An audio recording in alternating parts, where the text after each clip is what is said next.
According to St. Luke. Glory to you, Lord Christ.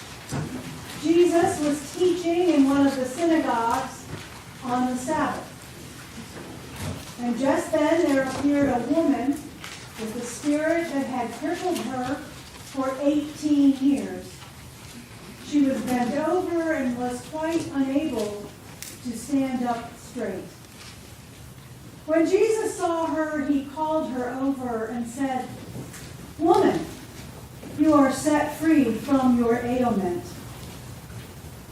When he laid his hands on her, immediately she stood up straight and began praising God.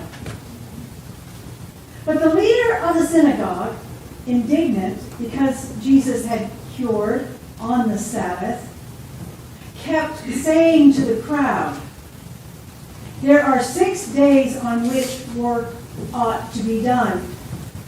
Come on those days and be cured, and not on the Sabbath day." But the Lord answered him and said, "You hypocrites! Does not each of you on the Sabbath untie his ox or his donkey from the manger and lead it away to give it water? And ought not this woman, a daughter of Abraham, whom Satan bound for 18 long years, be set free from this bondage on the Sabbath day?" When he said this, all his opponents were put to shame, and the entire crowd was rejoicing at all the wonderful things that he was doing. The Gospel of the Lord. Praise to you, Lord Christ.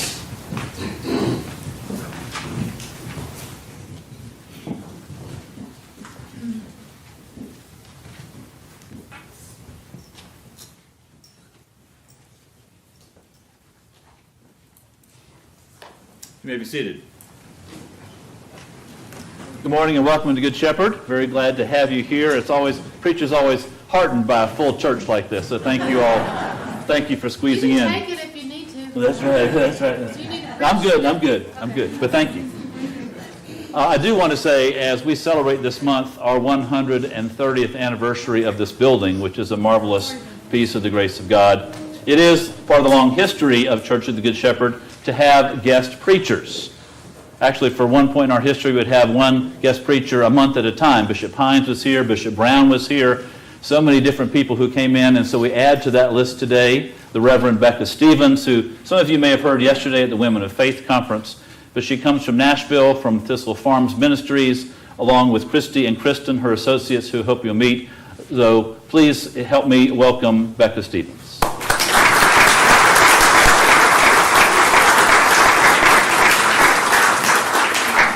Thank you all so much. It's been a great gift. I know Christy, who is here, you can stand up and say hi to everybody. She is a graduate of Thistle Farms, a program that started in Nashville 30 years ago. One house ended up becoming the largest long-term housing network across the country, due in large part to Episcopal churches who have joined in and opened one house here and one house here.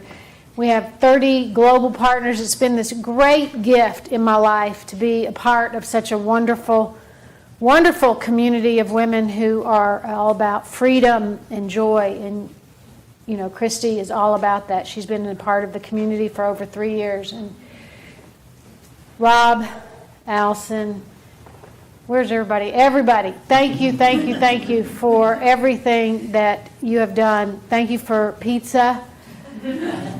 The casserole yesterday, all of it has just been a gift. And to be in this church, it's so sweet, isn't it? It's really sweet. And I'm at the Vanderbilt A-frame, so I'm used to like very intimate spaces and love that.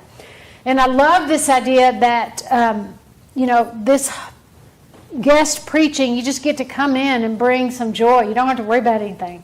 What do I care if you like it? It's so freeing, and that's what this whole gospel about, is being free and liberated. That's what this whole gospel is about all summer.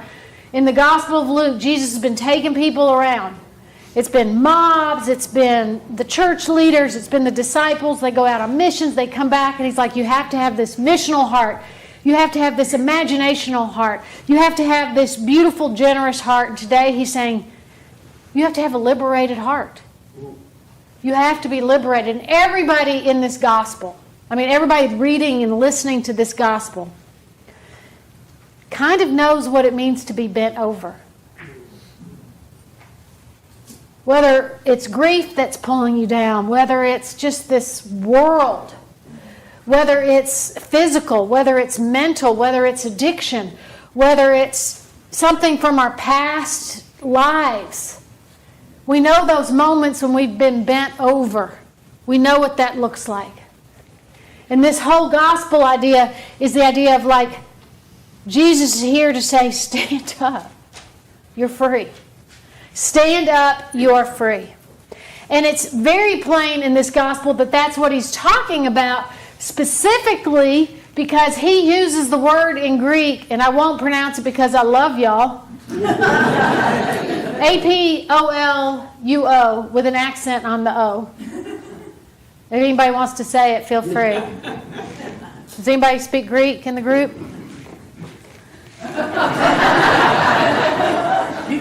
I can read it, I just can't say it, but it means liberation. But when he gets chastised, because so many times, too many times, religious leaders are more worried about the dogma of religion than the doggedness of love, they use the word theolio,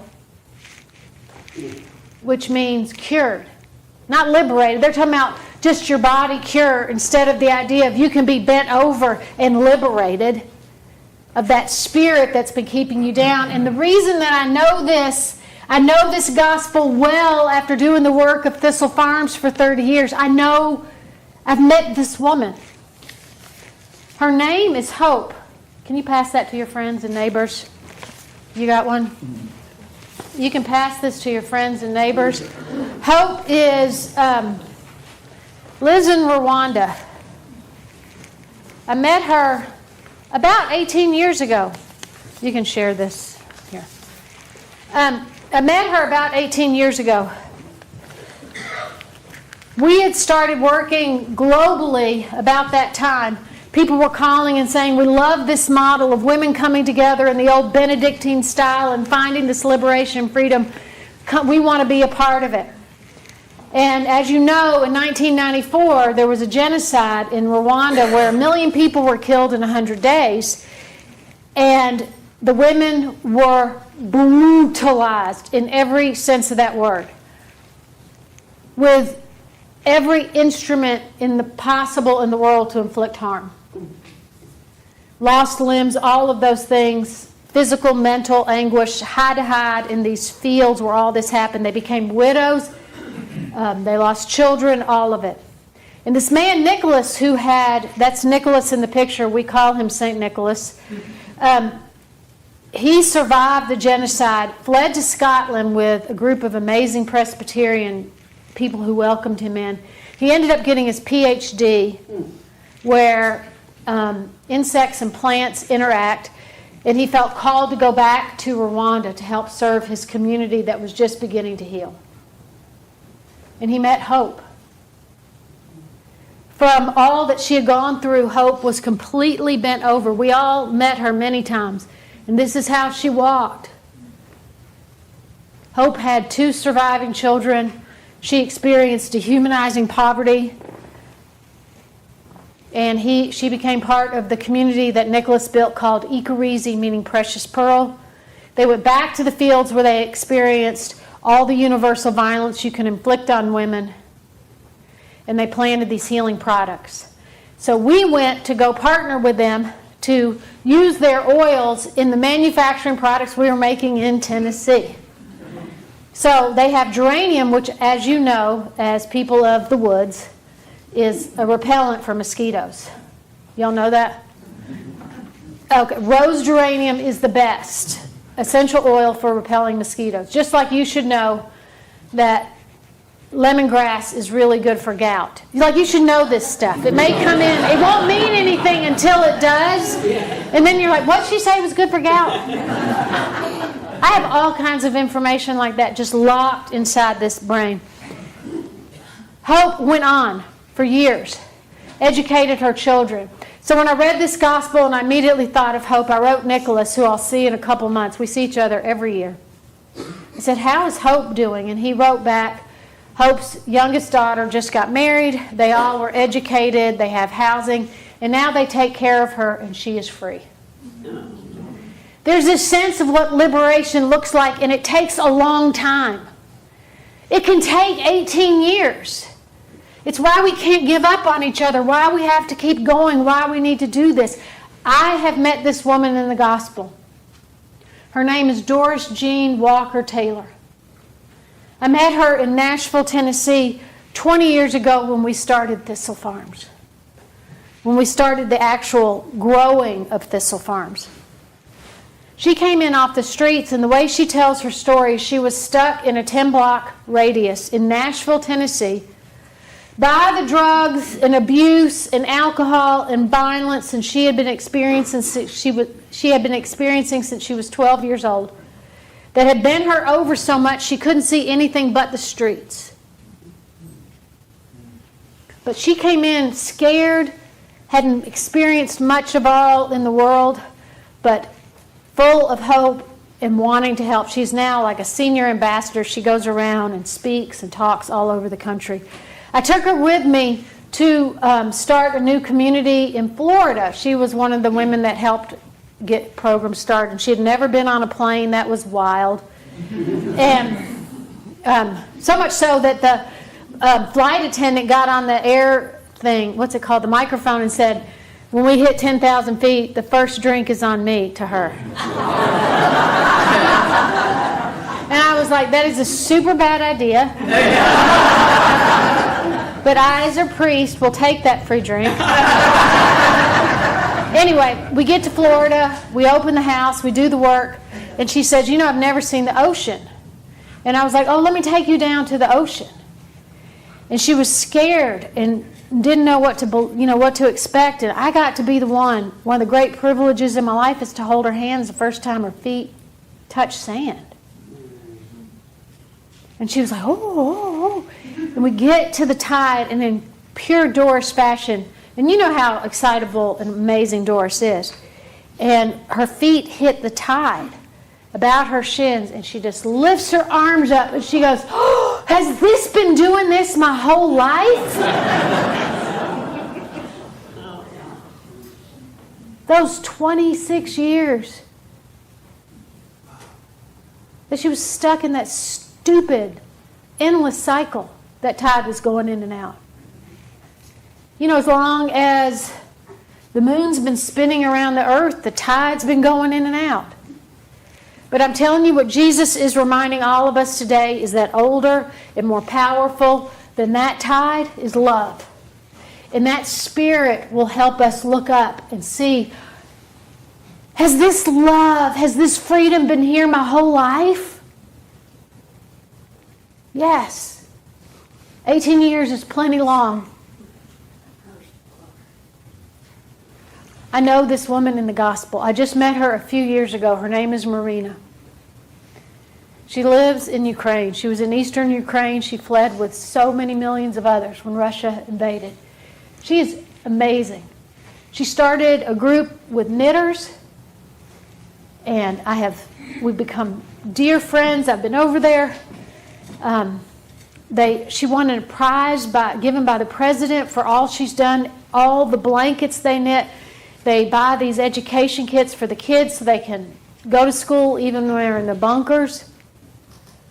You know, she talks about how you can survive on hope in the war. And then this July, last month, she wrote me, it was after July 4th, you know, when we were experiencing all the beautiful fireworks and hearing those noises in the sky. It was a horrible night for Kiev. Horrible bombing. And she wrote me the next morning and she said, I've just kind of given up. Like I was so bent over by this for years that I couldn't go down to the bunker. So I just stayed in the hallway. She said, but in the morning I remembered how y'all haven't given up on us and how much hope there is. That y'all are bringing it to us. That people that love us and care about us still, and know that it is, working with women who are vulnerable and beat down, whether it's by war, traffickers, or whatever it is, from any country, anywhere. It can beat you down. It's the universal issues that land on individual backs that bend people over. But she remembered this, and she said, and I thought of the quote by Martin Luther King that said, the arc of the universe is long, but it bends towards justice. And I wrote her back how she is helping me remember not to stay bent over. And that, in fact, that quote wasn't by King, but it was by a preacher, Theodore Parker, 100 years before that, who said he can't see that far, but he imagines it's bending towards justice. The gospel today is a reminder sometimes that we rather stay in a familiar hell than a strange heaven. And I'm just saying 18 years is plenty. You can get up. We're free to love. We're free to be who we are called to be in this world. As Thurman says, you don't have to ask what the world needs. Just find what you love and go do it, because what the world needs is people who love what they do, who have come alive. Peace.